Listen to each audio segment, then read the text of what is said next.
Welcome back. You're watching ED Insight. Not too long ago, the top 8 cities accounted for nearly 40% of the urban domestic expenditure. Not any longer. The top 6 cities now account for only 27% of the share, with the rest coming from small cities and towns. No wonder marketers are making a beeline to the hinterland. And Lakshmi Subramanian says the festive season is the right time to be doing so. Diwali, or the Festival of Lights, is the biggest annual celebration in Bhopal. It's not exactly an occasion for the Ali family to celebrate, but they still bring in the festivities with new clothes and household goods. So what's on agenda this year? An LCD TV worth 40,000 rupees. पापा हर बार दिवाली में कुछ ना कुछ लाते हैं, इस बार TV लाए. We are very excited about this deal. We got good price as well as good discount. They also give us some gift as a Diwali. Like Diwalis, families across the country, particularly those in smaller towns and cities, have drawn up big shopping plans. Most of the shops give good discounts because there are lot many people doing the shopping stuff, so there are lot amount of discounts. Shopping का LCD वगैरह लेने की सोच रहे हैं. I am planning to purchase washing machine as compared to last year. This Diwali will be more beautiful. Discounts are there all around. Especially we are planning to purchase some electronics items. According to an NCAER CMCR analysis, 5% of the population in urban India, excluding the top 20 cities, owns cars, 47% own color TVs, 3% own ACs, 31% own refrigerators and 3% have computers. In fact, this segment accounts for 19.7% of India's population, 13.1% of its income and 15% of its expenditure. And here's what's on the must-have list this season. Consumer electronics is the hottest category as far as spending is concerned. Young fashion is still a very, very hot category. When you look into young fashion, especially for women, I mean, if you just think about the young girls, pretty much it's about Western wear. So those brands tend to do very, very well. Wardrobes are getting changed almost overnight. Now, those categories are not linked necessarily to festivities per se, but that's again a reflection of the fact that the customer's behavior in a so-called tier 2 or tier 3 city is not very different than you would see in Delhi and Bombay, for example.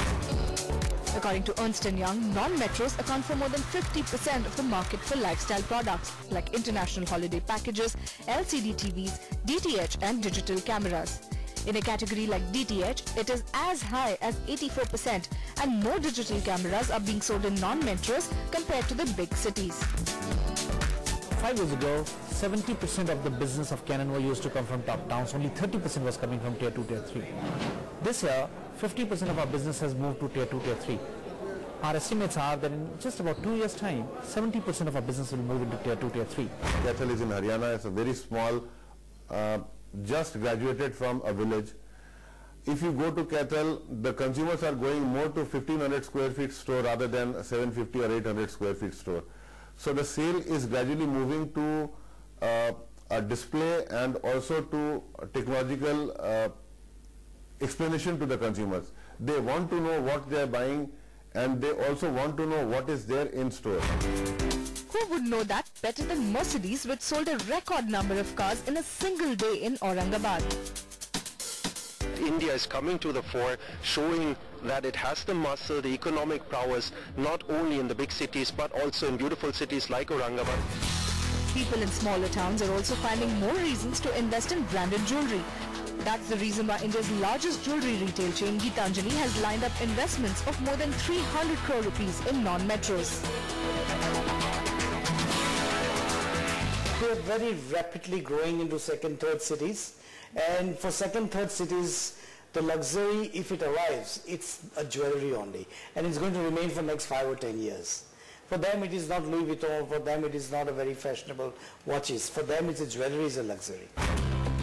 Now that may seem like a good approach, because the year-on-year growth of cars, computers, refrigerators and washing machines in 2008-2009 was far higher in smaller towns than in metros. Big cities account for almost 2/3 of the market, but the 1/3 that resides in tier 2, tier 3 cities is seeing buoyancy and is growing. That's the reason why ad spends in smaller towns are rising substantially.